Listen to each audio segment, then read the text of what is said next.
Welcome for joining us today. Today we've got a great panel of speakers and we are going to be talking about the pressures and challenges that charities face delivering their vital services, which is never straightforward.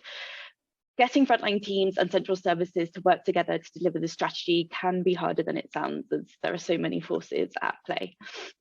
And if your charity doesn't have the right organisational structure, the right services or appropriate ways of working, you might find that you're constantly firefighting internal issues rather than effectively delivering your business strategy. So establishing a common sense of purpose and aligning teams can be a major challenge. So before I introduce our panel, a reminder that this session is being recorded in case you want to watch it back afterwards, but also if you have any questions, do pop them in the chat, and if we've got time, we'll make sure we get to them. So today we are joined by James Jopling, Director of Scotland at Parkinson's UK, Louise Harvey, Executive Director for the Foundation First Fund at St John's Foundation, Linda Bryant, Chief Executive at Together for Mental Wellbeing, and Tiggy Atkinson, Chair of the Board of Trustees at Jessie May, and a partner at 9 Feet Tall who is feeling a little under the weather, so she is not her usual peppy self. That is why. So we're going to start the conversation today talking about overcoming challenges in collaboration and ways of working. So Tiggy, let's start with you. What are we hearing are some of the challenges of cross-team collaboration? Well, I suppose I've got two hats on today. So I've got the hat on, which is a partner in a consultancy firm. So we work with charities. I head up the not-for-profit sector. So I go out and do client work and see what's going on in charities there, and also sitting on the board of a charity myself, we have conversations about how do we get our teams who are out there providing frontline services and teams who are sitting in the business services and back office functions to really talk and understand each other, because actually we're all trying to deliver together the same thing, but sometimes that's a real challenge. So some of the things that we see are just sort of a lack of trust, actually, and a lack of understanding, some frustrations that part, sort of bit of chuntering that goes on occasionally about working with different departments or directorates or divisions. We also sometimes see poor communication, so people not responding in the best way to each other, not being sort of yes first, no later, the other way round. So just some little niggles which then build over time into something which is more fundamental, which is actually a lack of wanting to collaborate and engage. I think there's also a little bit of challenge sometimes around just managing, numbers of teams and personalities. So every organisation has different teams that have different ways of working together, and different personalities, and sometimes that manifests itself in teams being seen to be more difficult or more proactive, or and just people get labelled, teams get labelled, and some of that, and I just think generally just a time pressure, so people citing time pressures as one of the reasons why they can't collaborate and they can't work together. So a lot of the things that in the Lencioni model of dysfunctions of a team, you see across teams, don't you? So trust, being able to talk about things that aren't working very well effectively, getting commitment to work towards the same things, and just teams having different senses of what's the priority, strategic priority for them. So that's some of the stuff we see, and some of the stuff I see, when in my own charity as well. Louise, you were nodding intently there. Do you agree? Yeah. Oh, 100%. I have kind of two hats as well, because I am a trustee of the Bath Rugby Foundation as well. And I think particularly through the pandemic, I think it was managing expectations. So within my own organisation, where we fund delivery partners to be able to support children from the age of 0 to 12.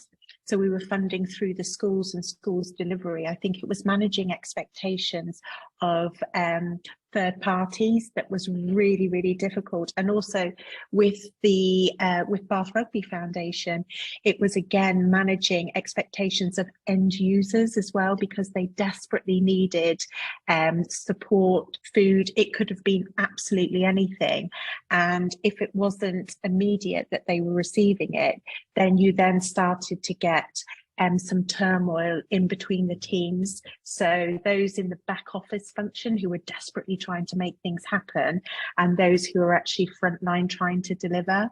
So with me, it was always about, as I say, managing expectations right from the word go. But if we started to see a breakdown in communication, it was bringing people back in together and really trying to get that face to face. Did anybody else have that kind of situation as well? I mean, it's a couple of examples from my working life. So I previously was exec director for Samaritans in Scotland. Some of you might know that Samaritans is a service exclusively delivered by volunteers in 201 branches up and down the UK. Back in the day, you called the local Samaritans branch, looked up the number in Yellow Pages and called the number. Now you call 116 123 and it gets you through, and through clever technology, it's routed towards the volunteer who's been logged onto the system anywhere in the UK for the longest. Now, back in the day, the branches and volunteers and organisation would have had no idea about what the engaged rate was or how many calls they weren't dealing with. But the value of the service they would have provided to each person would have been localised and relevant to those individuals. Volunteers now, in my experience, not all of them, find it very frustrating that they deal with calls from right across the UK, but the dashboard that data produces enables the senior leadership and the board of the charity to know how they're doing and what the pressures are in terms of, what times of day and night they need more volunteers, when the engage rate's highest, critical things for a suicide prevention service. But the tension that existed between frontline and organisation was a kind of volume values kind of dynamic at play there, with both holding very tight to the fact that they thought that thing was critical. And I see that again in my current role to some extent. So at Parkinson's UK, we have a helpline, and then we have specialist advisors who are home-based. Now, again, in recent times, those local advisors have started taking calls from the main queue because their core advice might well be relevant for anyone with Parkinson's, but that means someone in Glasgow could pick up a call from someone in Surrey. We may again get through more people that way, but then when we held an event in Glasgow with newly diagnosed people, some of whom had never met our advisors, and had 27 people in a room, and brought 2 advisors along, the value of what they provide is immeasurable. Because I could say to someone who was struggling with getting a blue badge, Tim, our advisor, is brilliant at that. Bring him across. That person has a fantastic experience of our service. Yet it's really hard to record that in the monitoring systems that exist in the charity for a service which traditionally takes referrals from phone systems. So it's that kind of human impact versus the kind of desire to have something nice in a spreadsheet, I think can often lead to the tensions I've experienced. Linda, is that the same for you at Together? Yeah, I think we have a sort of different tensions between our corporate support services and our frontline services. So we're a national mental health charity.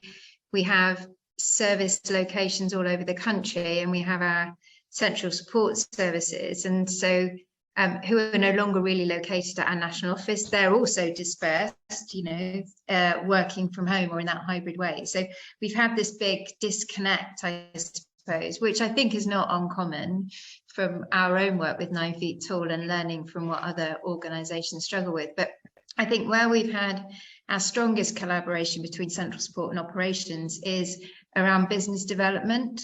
So, for example, we have we have these threads of business processes that go through the organisation, from kind of putting a bid together or a tender submission or a proposal to a commissioner to the other end where you're then delivering that service. And I think right at that start, we've had some really fantastic collaboration between central support services, HR, finance, comms, quality, and our operations, who are the experts in service delivery models. And we've really worked very hard to have some very dour sounding meetings, bid scrutiny meetings, but in fact there's a terms of reference, which again sounds hideously boring, but actually it manages expectations, it gets people in the right room, and in fact everyone, and we have a kind of I'd call it very simplistically a checklist. I'm a very simple person, but you know, that really brings the strategic alignment. Do we want to go for this bid? Are we strategic aligned? Does it deliver all our kind of KPIs around our business development? And I think that's a really good example. We have many bad examples where collaboration doesn't work between central support and operations, but that kind of people coalesce around a single cause. And I think for me, it was about getting the right processes in place, you know, so once we'd got processes in place and we knew when to draw on people at what point to do what, and people were clear about that, it works really well. And we've just had an internal audit, again, very boring, that has said that all our kind of bidding processes actually work really well because of the collaboration between people. Mm-hmm. Louise, when collaboration needs to be improved, how do you know that you need to improve it? Sort of, how does that manifest in what you can see or hear? Well, I suppose one of the best examples I could give is when you start to pick up on maybe the niggles. You might be in one meeting and, you know, something just kind of ripples out. So for me, and certainly within our organisation, we have a very, very flat structure. There is no hierarchy and no one person is any more or less important than the other. And so when, and again, you know, I'm going to kind of use the pandemic as a really true way of showing the difference that we had from everybody kind of being in the office and face to face all the time, to then going and having to work remotely. And even though they didn't realize it, a lot of the teams had started to work in silo, just because that kind of cross-working wasn't happening as much.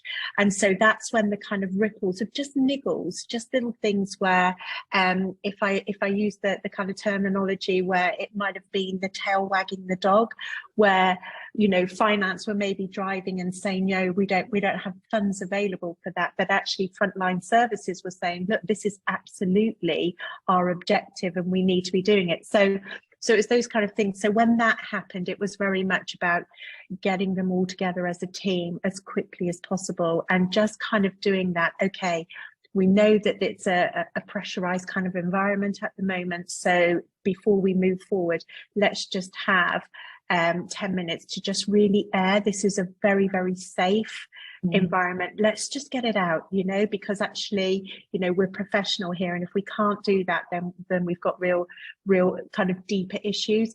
And actually just even saying that made such a big difference. And you got anything from like, you know, the washing machine's broken down, and so I had X, Y, and Z meetings online with Zoom, and it's just got steadily worse. But actually, it was really about allowing the team to have that time to voice openly. And some of them actually turned off their screens so that they could say it, so that they weren't actually looking at the other team member or something like that. But it really did make a difference. And I have to say that since kind of, although we're all kind of hybrid working now, the majority of our staff are actually choosing 4 meetings, that everybody comes in 4 meetings. They work remotely when they don't have meetings, but when they do, they're coming in because they've really missed that cross-team working. Tiggy, do you have any further advice on how you can kind of overcome those challenges in ways of working and collaboration? Sorry, I was just going to say, I agree with Louise that actually the starting point is to be able to air and have the discussion, and for people to be able to talk about what they're experiencing. And during the pandemic, that was difficult because it was all online. So when we can get together now, we do, and we found that really, really beneficial. I think the other thing that we found really important when we've hit along bumpy things, and that can be, you know, policy, just simple things like releasing new policies post-pandemic, which maybe have been designed slightly in isolation, and then the impact of that is very different for someone who's working either remotely or someone who's not on the front line than someone who is. And I think acknowledging that actually things haven't landed very well sometimes is the first point, is to say, okay, this hasn't landed as we intended, let's explore why. So doing that exploration, but I think also then backing it up with data and evidence wherever possible, because sometimes things get they get legs and they get a life of their own. And actually, if you can quantify something, you can sometimes take a bit of the heat out and say, well, this was an issue from this point to this point, but actually it's now been resolved. Let's monitor and make sure that stays the same. So I think it's getting together, but it's also checking the facts and then, working collaboratively to sort out what the solution is going to be. So the co-design, which we're, I'm sure we'll talk about a lot today, but co-design and co-production of solutions and testing and experimenting, seeing if things work quickly rather than something going into a black hole for 10 years while you discuss it and then popping out as something that's supposed to be a perfect solution. So those are the things that I've experienced and tried and that I've found have worked very well. Any other advice from our panelists on that? I think just to add to what Tiggy just said then, oh, sorry, James. I was just going to say some experience that I had just towards the end of my time at British Heart Foundation, which was quite empowering but scary for teams across the organisation, was the vast swathe of people were with some consultation moved on to a hybrid working contract, which enabled them to work either from home or from the office or a combination of the two. But the way that was delivered across an organisation which is about 4,500 people strong was to empower managers and directorates to come up with team agreements. So within a smaller cohort of individuals with some boundaries, but to say, ideally, we will meet we would traditionally discuss this, we would expect everyone to be in the office on that time now. And then a lot of the managers at the time, including me, were kind of going, but what we can't just kind of do like, well, there's no right or wrong here. You've got to find the way that works. The piece of the puzzle which wasn't quite completed was, what happens if that critical team over there all decided to come in on a Wednesday, and that team centrally over there have all committed to Thursdays, and they need to get together on a certain day physically. We didn't quite crack, well, who's gonna give what, but the sense of empowerment and control over and autonomy over the working practices within teams at frontline and centrally, and that they might look and feel quite differently, was a kind of really refreshing thing. And I think I was just going to add that it's absolutely fine that something doesn't work. Try it, do it. If it doesn't work, unless you're a big monolith of an organization where it takes a long time to implement something, therefore it's a long time to turn the line around, just do it differently, talk to people, get people's views. If that didn't work, it doesn't really matter. Nobody's died. Crack on and try something else. And I think that's the important thing for me, is you just kind of learn and continually improve, and it doesn't matter sometimes if you get it a bit wrong. And foster that kind of culture of trying, and if we fail, it's okay. Yeah. We touched upon it a little bit earlier, but in terms of setting expectations and everyone being on the same page, Louise, can you talk to us a little bit about why it's important to have a clearly defined purpose or goal, vision to help collaboration? Oh gosh, yeah, absolutely. I mean, it's just vital if you really want to be able to achieve, having your vision, having your purpose, but being able to work with your teams to define the goals that are going to ensure that you are successful, but being able to have have your objectives really, really clearly set out, so that each and every member of the team feel fully engaged. And if they're not engaged, that they feel confident to be able to speak up and speak out. Because, even with your vision and your purpose, just because it was right, say 6 months ago, times are changing so much. And so, one of my things around when you create a strategy, it's almost like you create this amazing document, but actually it's a living document that you've got to continuously improve.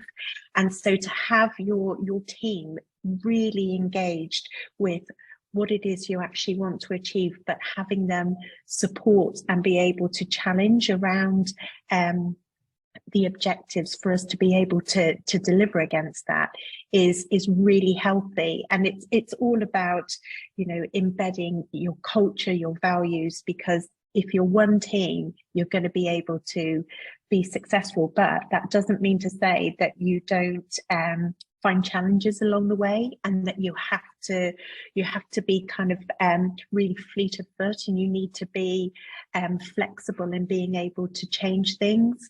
So certainly with my team, objectives are an absolute key driver for them. If they've got all of their objectives and they are absolutely focused on what it is that we want to achieve as an organisation, then they just fly. But they are the first ones to come to me if they think that they're unrealistic, or if kind of halfway through a period they'll say, you know what, we've got to change this one. It's no longer. It has no kind of real bearing and meaning anymore. Then they will be the first ones that come to me and talk to me about that. So I think it's about that real open dialogue as well. I think one thing that we found really useful is making sure that teams can actually, one, express what their purpose is. You know, if you ask anyone, do they know what their purpose and their contribution is? Because if they can't tell you, that's probably a really good indicator. And also, do they understand what the strategy is? So what's the overarching strategy of the organisation, and how are they contributing? So those two things for me are really important. But also then, how do they hand off? You know, what's their position in the chain, and what are they receiving, and what are they sort of passing on? And we had a session where we talked about that as a group, so had representations from teams to just say, okay, well, where do we sit in the organisation, and who are our customers, and what are we trying to, or our, you know, service users, or our, you know, the ultimate beneficiaries of what we're trying to do, and how do we give them some value, or make sure we deliver something really brilliant to those people, and who else is involved in making us successful, and actually just getting people to talk about that and go, oh, well, we do that too. So there might be it might be great, or it might be a conflict, or actually we don't do that, and that's against what we're trying to do. To just have those discussions to actually bring out where the alignment is really good, and actually where potentially we're going the wrong way or we're butting heads, and to get teams to express that. Because I think sometimes in leadership roles, leaders assume that they have a really good understanding of what's going on within their own teams, and sometimes they don't. We don't, because we don't not doing the do every day. So actually just getting teams to express what they're doing and what their purpose is really enlightening, because sometimes it's quite different from what you think teams are doing, want to do, should be doing. So I think it's getting people to articulate that is powerful. I think one of the, and I know my kind of prompt was, how do you go about defining it? But in the organisation I'm in, over about 6 or 7 months in, at Parkinson's, it's a live challenge, because you may or may not know, Parkinson's, it being a complex neurological condition, you can be diagnosed at any point between kind of, I mean, rarely, but kind of in 30s, 40s, typically 60s, 70s, you will live with that condition for the rest of your life. The challenge in terms of purpose for us organisationally is we provide information support through our groups and branches, of which there are like 700 in the UK, people with Parkinson's supporting other people with Parkinson's, and we also put a huge amount of money into research. So there is a danger we're trying to be all things to all people at all points of a condition, which might affect someone between 30 and 90. And some people in the organisation would feel the challenge is to provide a little slice of us to all of those people, whereas some people would rather focus a greater degree of support on those people who they might perceive as needing it most. And that is a huge challenge for us. And without that clarity of purpose, the risk is we do cut ourselves into 1,000 pieces and do lots of them not as well as we might like.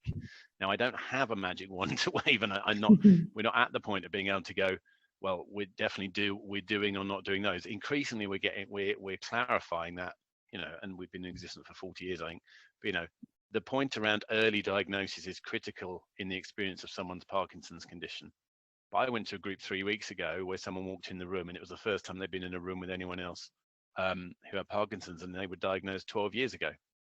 So newly diagnosed for that man might actually be at that point, not 3 weeks after or 10 minutes after his clinician told him. So that just, it feels right now for us, we're kind of like, there's a lot of moving targets. The NHS, under more strain than it's ever been before, is increasingly orientating ourselves towards ensuring that We work to ensure people have access to the best health and social care they need. We can be part of the story of them living with the conditions, but we are not the critical touch points for the NHS, but we need to make the case very clearly as to why that is important. So we are coalescing around those things, but it's still pretty tricky. Mm-hmm. Yeah, I think everybody has a similar challenge. I know that we do at Jessie May, so we provide palliative and respite care for children and their families in the southwest, and so kind of hospice in the home, if you will, and for children. And we have ambitions to grow and spread what we're doing, because the model of care is amazing. That needs fundraising, but also you don't want to lose focus on what you're doing right now, which is amazing, and you don't want to dilute it. So there are all these challenges, aren't there, to overcome. But I think bringing teams into those conversations and not just having them at board level or at exec level is really important, because actually these are the teams that are going to have to deliver whatever the strategy is in reality. So how do we get people aligned on, you know, if there are changes? So we talked recently about changes to just some of our terminology, and how do people graduate from our services if they actually do live beyond 19, which is an amazing celebration. But all of these things, I think it's involving the right stakeholders, and it's normally more people than you initially think it will be, isn't it? To actually get a really good balanced view of the options and what the potential risks are of making particular decisions.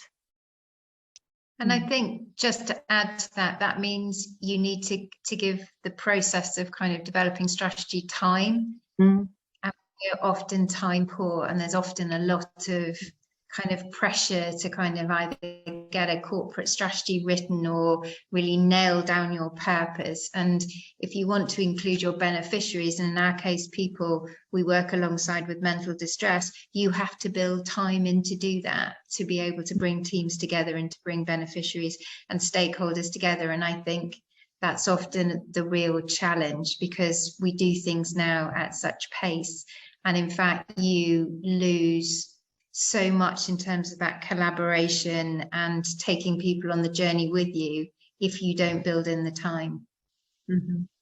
I have no answer to that, by the way, how you do that. Well, I was going to say, we've talked a lot about the challenges, but do any of you have any success stories of where you have seen strong collaboration in delivering a vision? I do have one. We at St John's had really kind of taken quite a drastic change in our 848 years. We decided that we would go from being a generalist funder into focusing on an area within our region where most children, well, a high population of children were going across into secondary school that had not met their age-related expectation. We launched this strategy, and we've kind of taken an awful lot of time working with all of our teams at St John's to really bring everybody on board, because it was a huge change. And we launched in February, and then the pandemic hit us in the March. However, it didn't stop, and through that pandemic we identified the lowest performing schools, primary schools across our region, and we built up trust with them, and we now have those 7 schools working together, using the same resources, so that we can actually work with the most disadvantaged children in our region. And seeing the St John's teams working alongside these schools has been absolutely incredible. The trust and the findings and the impact that has had has been second to none, to the point where we're actually just working on our first kind of report of the academic year. So we've also brought in external stakeholders as well. So it's kind of like a really big hybrid of lots of different stakeholders, including our entire team at St John's Foundation, and it has been working incredibly well. it's interesting you talk about kind of all the different stakeholders. We know that kind of the right organisation structure can really help delivery. Linda, I wonder if you might be able to share with us some signs that the charity might not have the right organisational structure. When you hear people say, I really like my colleague person X, they're a really nice person, but they drive me crazy on this, and this, they don't do that, I can't get them to do this, nothing works, kind of thing. So that for me is always like, as soon as you hear that, but you think, what's going on? I think when people are clearly overwhelmed, they're working long hours, they are picking up bits of work that you just think, how has that ended up into your, is that in your job description? How come you've got this kind of piecemeal thing going on? That, and also when you've tried to change kind of, you've put new systems and processes in place, but they're not really working to what you thought that they were going to work. So something else is going on in terms of your structure. And I think we're, with 9 Feet Tall's help, we've been doing a big restructure of our central support services and our central operational management. And I think one of the things that I knew the structures weren't working is communication just wasn't flowing. Messages from the exec wasn't getting through to services. There wasn't the feedback coming up from services to the execs. So there was kind of disconnect as well. So I think that also wasn't just about communication channels and processes. That was about our structures. Messages were getting stopped at a very specific point in our structures, interestingly. I don't know why. And I think, you know, I'm really interested in Louise's point about that kind of flattened hierarchy. So I think the other thing that wasn't working well in our structures is we had too many levels. So between me as the chief exec and our beneficiaries, who I would put at the same place, there's just so many levels for me to really understand what's going on the ground. I don't need to know that detail, and I can't know that detail, but I need to know that people are getting a really good service from us, that we're delivering our strategy and our purpose. So I think, you know, there was just like getting the feedback we're not hearing from the exec, and I'd be saying, like, I'm sending out lots of messages in lots of different ways and little videos and things like that. What's going on? Why aren't the messages getting across? And I think a lot of that was to do with the structures. And again, as I said before, that disconnect between central support and frontline, you know, we just also didn't have people in the right roles doing the right things, taking the right approach. And that again has something to do with our structures. We weren't understanding the kind of key business processes going through the organization and who needs to do what against that. So, I mean, we're kind of midway through that restructure, which is making a lot of sense to people. It doesn't mean to say it's not hard to do. Tiggy, would you say restructuring is the only way that those kind of challenges can be addressed? Yeah, I mean, there are lots of different ways that you can address issues. I think I was just thinking about what one of the indicators that there's probably 2 indicators that if these things keep happening, I start thinking, is the structure quite right? One is when people keep asking for new roles all the time, and you're like, well, we've just put new people in the team. Why is that not cured? Whatever they fill the gap, or meant we've got more capacity or more capability. So for me, that's a bit of an indicator. If we keep getting new heads coming into a team, you just think, oh, something's not right here, because actually we've got enough people. It's just they're probably not doing the right things. And the second thing is about Linda, you mentioned it, just decision making and where a decision's being taken. Because I think often when I've seen things not working well, every decision gets pushed right up, and people don't have autonomy to make decisions, you know, at the front line where decisions should be made. If they're to do with service users, they're having to escalate everything. And to me, that's there's something going wrong there. Doesn't necessarily mean it's a structural thing. It might be about, you know, just lines of decision making and what are your, you know, how autonomous are you in your role? So I don't think everything needs to be solved by a restructure. However, looking at what your organisational, what's your strategy, and therefore what does your organisation need to deliver, and what structures, and not just structures, is it? What culture is going to support that?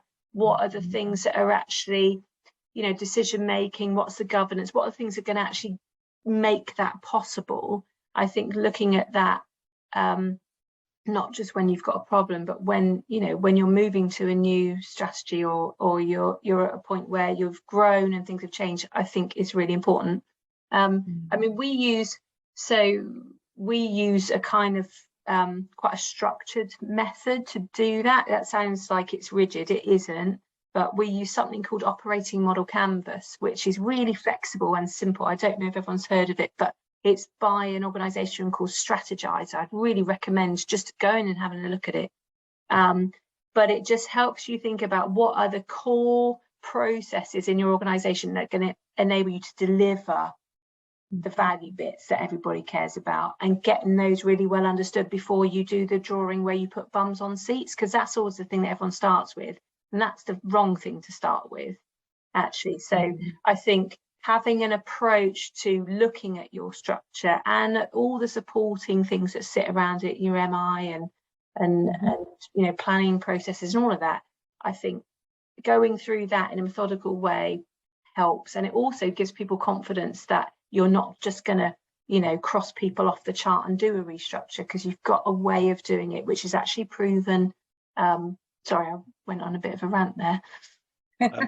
One thing I was going to add, because I'm sponsored by ilivinScotland.com, which is I need to make at least one answer which makes some reference to that fact, which having done jobs a bit similar to this in other charities, is the ever-moving dynamic of how charities work effectively across 4, or in Samaritan's case, even 5 nations, because they're active in the south and north of Ireland.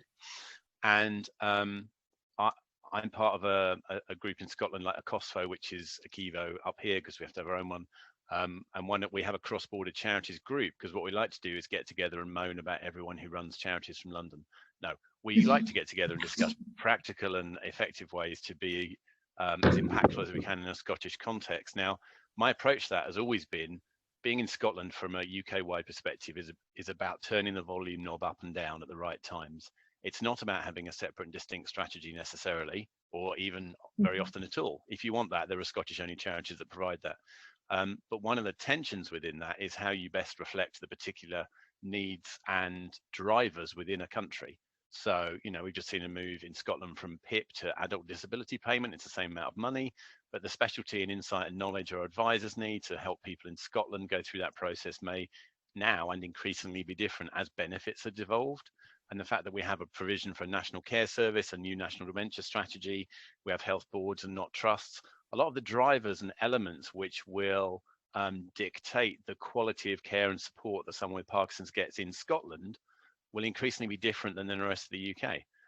The experience of the condition is not necessarily any different than if you're in Glasgow or Gloucester, but the degree to which your staff feel you need to reflect that differently, that they don't feel they're being directed by head office to do things, head office often being a code for Oxford, London or England, that there's some primacy of the organisation in Scotland, and that might require, consideration of, do we have a kind of light touch governance model here? Is it a formal subcommittee of their own board? Do we have the kind of tokenistic approach of a Scotland trustee who then, gets that awkward moment in the main board when all the other trustees turn to them and expect them to know every single thing about a country, despite the fact that they have a range of professional skills which exist beyond knowing how many Munros there are. So there's some dynamics at play there, which I think are increasingly challenging. Again, don't have a necessary, there's not like a flat pack solution you can build, but I think both people who receive the benefit of our services and work with us expect us to reflect the charity in a context they recognize, and the organization needs to understand that there are times and places when devolved responsibility might need to sit at a nation level. Brackets, it's really annoying when people describe Scotland as a region. Full stop, my sponsorship period is over.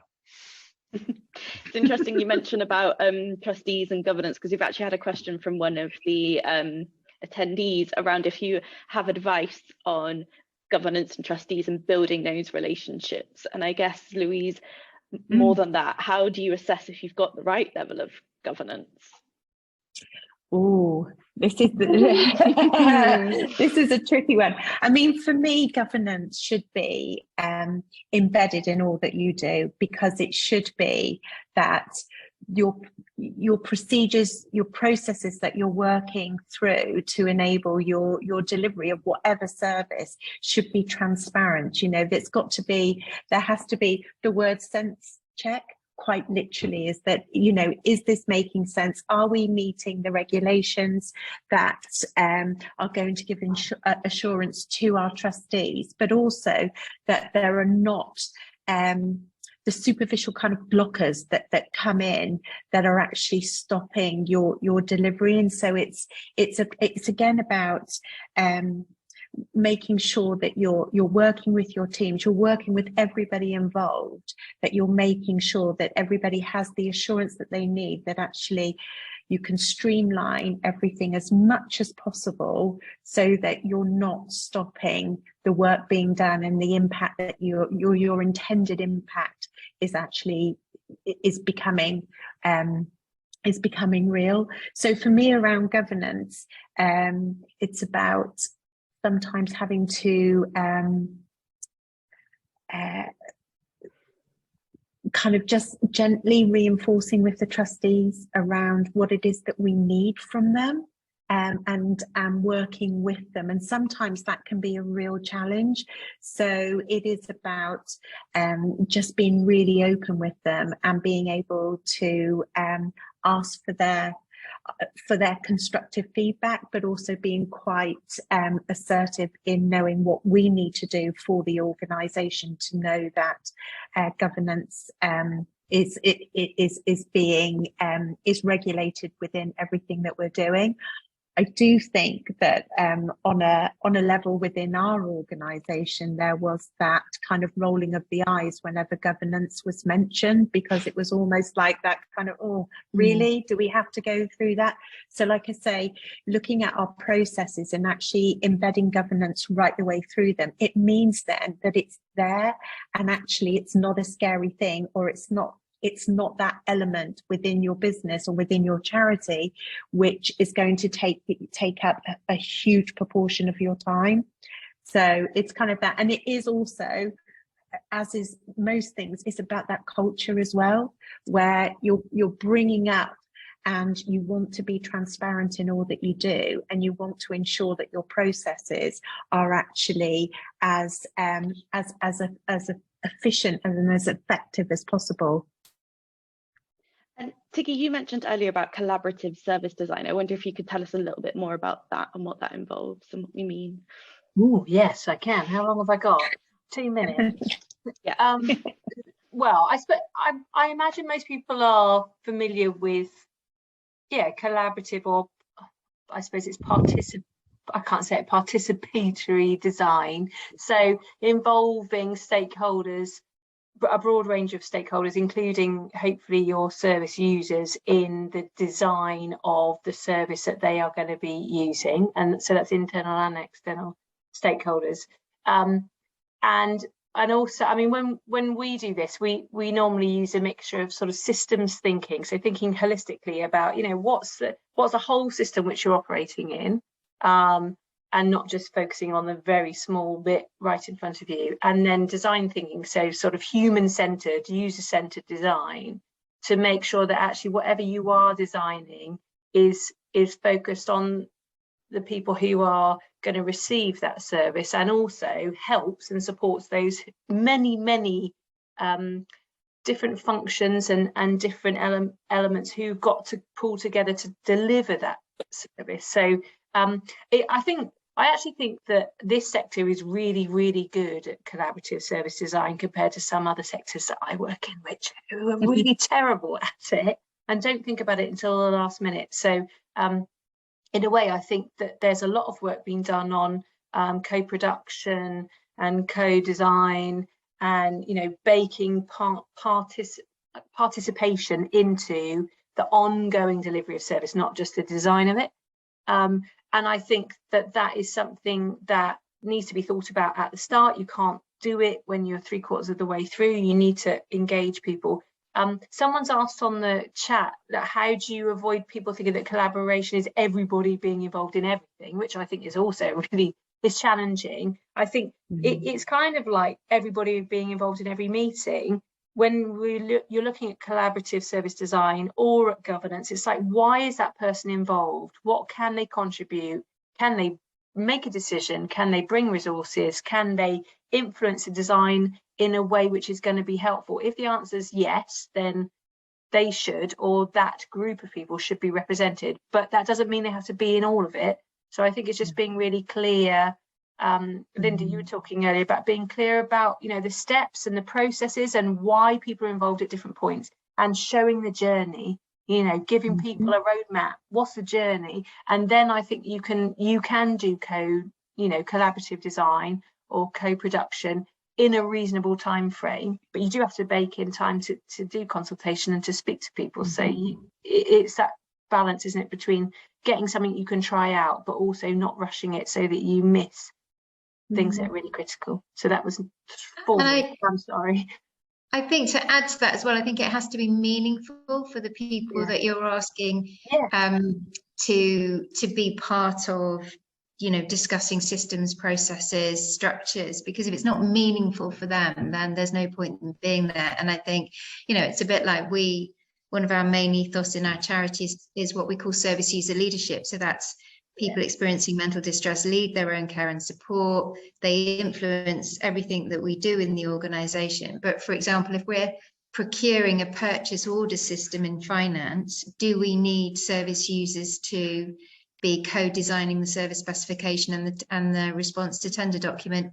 No, it's not. You know, they're not an end user of a purchase order system. I mean, I'm being a bit facetious, but you can overstep and overreach in these things and kind of tie yourself up in knots. To the question in the chat about everyone needs to be, and I think it's really defining. And I think the other thing is that I always say to teams, you know, if you're discussing systems, processes, structures, you're probably going to end up on a change management journey at some point in some place. So make sure that you've identified the resistors in the teams and get them on board. So it's fantastic that, you know, get the people who've put their hands up and said, I want to be part of that working group, and these are the reasons why I want to be in that working group, because it will impact on my job and what I do, the early adopters. But also get the people in the room who are never gonna volunteer, who are gonna sit on their hands and not want to put forward their ideas, even though they might be an end beneficiary of a system or a process, you know. And it's just really important to get them in early. Otherwise, you're gonna have this kind of tail, you know, the lag of the tail as you're trying to make that change journey, and you're going to be really, you know, having to pull people with you rather than them kind of starting to champion the cause. So one of the interesting elements. Oh, we can't hear you, James. I think we've lost James's sound. I'm hoping if he freezes, then he might magically come back. Are you back? We still can't hear you. Hello, can you hear me now? Yeah. Hello, I'll start again. So we don't bid for or receive any statutory contracts for any of our service delivery at all. We have an asset-based community development model. And when I arrived in Scotland, we have a Scotland development team made up of people with Parkinson's, some carers, like it's a small group recruited as senior volunteers. Genuinely, they drive the direction of what we do and prioritise for people with Parkinson's in Scotland.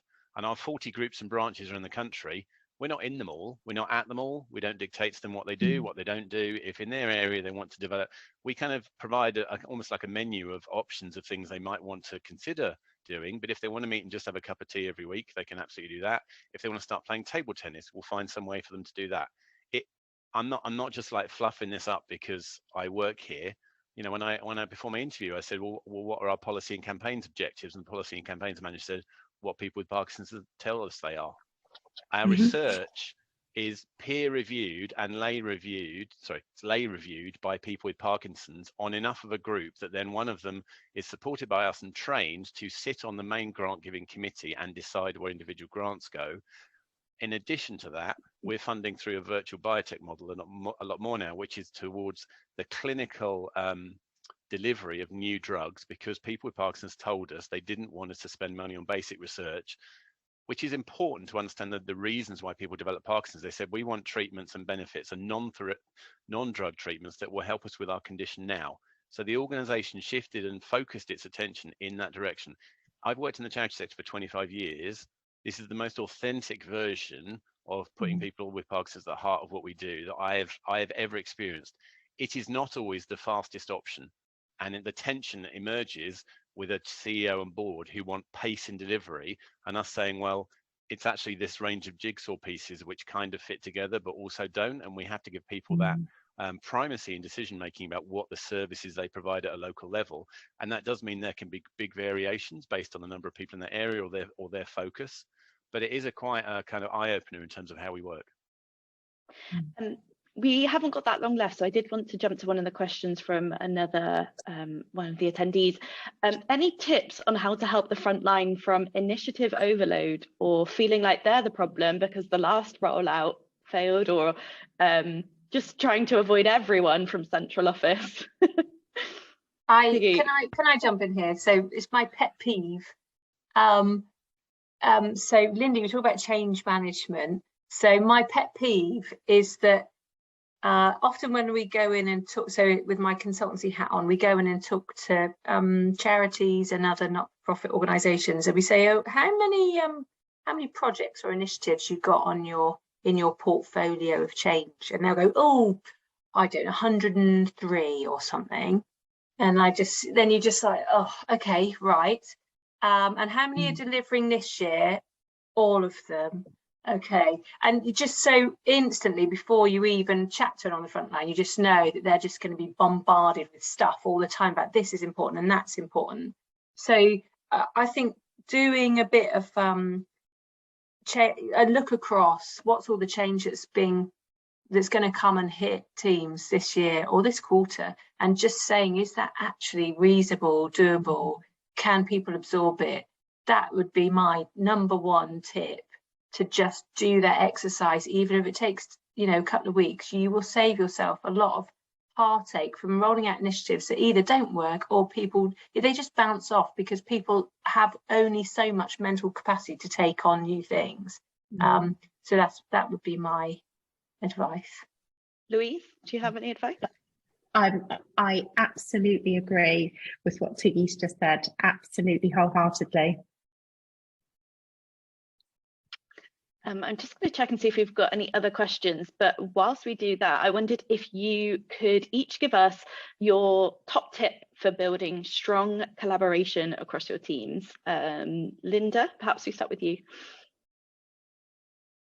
Just being really honest with each other and having those difficult conversations. And I think sometimes it's I'm not great at difficult conversations. I think I come from a family that doesn't like conflict, but most people don't like conflict. And it's not about conflict. You have to reframe it as we have to make often very difficult decisions in complex sectors. I'm in the health and mental health care sector. It's a really challenging external environment, which impacts on how we work together as teams and different priorities. And I think, it is about having those honest, transparent conversations and being prepared to hear difficult stuff from other people and being respectful about that. And it doesn't mean to say that, that it's a personal, it's a personal attack on you. You have to kind of frame it in what, you're all trying to achieve the same vision, but it is that, sometimes these are really difficult things to say to each other and to hear. Louise, do you have a top tip for us? Yeah. I absolutely. I think it's always about being authentic. We're leaders. Everybody within your organisations are all leaders. So it's about being authentic. As Linda just said, it's about having those really challenging conversations, but leaning into them and giving that safe space to be able to really talk through and helping your colleagues and your co-workers to come to the right decisions as well. And sometimes that is the most the hardest piece is to help people come to the right decisions. James, a tip from you? mine may be a bit more practical. I think where I've had most success is where I've identified something of mutual benefit for both teams, because often that isn't necessarily clear to everyone walking into the room for that meeting. And also, if there's any way to not add processes in order to achieve the thing you're trying to do, like, and even if there's an opportunity to lighten them, then I think that can really help, because and especially in the way that we work now, tending towards lots of video conferences, back-to-back stuff, if it involves another presentation or production of slides, tables, templates, or anything else, then I think that can be hugely beneficial. Not that everything's just done on the fly and nothing's written down, but I think if there's a way for people to feel less burdened, but as a result of the collaboration, that's only good. And Tiggy? I think it's just giving people an opportunity to meet and have a chat about what's going on for them, because we lose that now because of Teams and all that. Whereas we used to have those opportunities. So how do we create them really, so that people from different teams can meet, can talk about what's going on, and normally from that you get one, understanding and trust, but also hopefully get some good ideas that come out of those little conversations. With only a couple of minutes left, I just wanted to open up the floor to all the panelists to see if there were any kind of closing comments, thoughts, reflections before we wrap up. That was my best effort there, Lauren. Oh. I kind of like, basically that I have nothing more to add, and it's been really, really good to spend time with you. Yeah, I would agree. I could talk, well, as you can tell, I could talk for ages on this subject. It's very close to my heart. So thank you ever so much for the chat. Yeah, thank you to all of you for your time today. Please do connect with our speakers on LinkedIn and follow their company pages. So 9 Feet Tall, St John's Foundation, Parkinson's UK, and Together for Mental Wellbeing. We're offering everyone who signed up for today's event the chance to have a free workshop with 9 Feet Tall and explore your charity's purpose and identify some opportunities for further collaboration. So keep an eye on your inbox for that, and there'll be an email with information and a link to watch this back. Thanks so much, everyone, for your time today. Thank you, Thanks very much. Thank you. Thanks, everyone. Bye. Bye. Bye.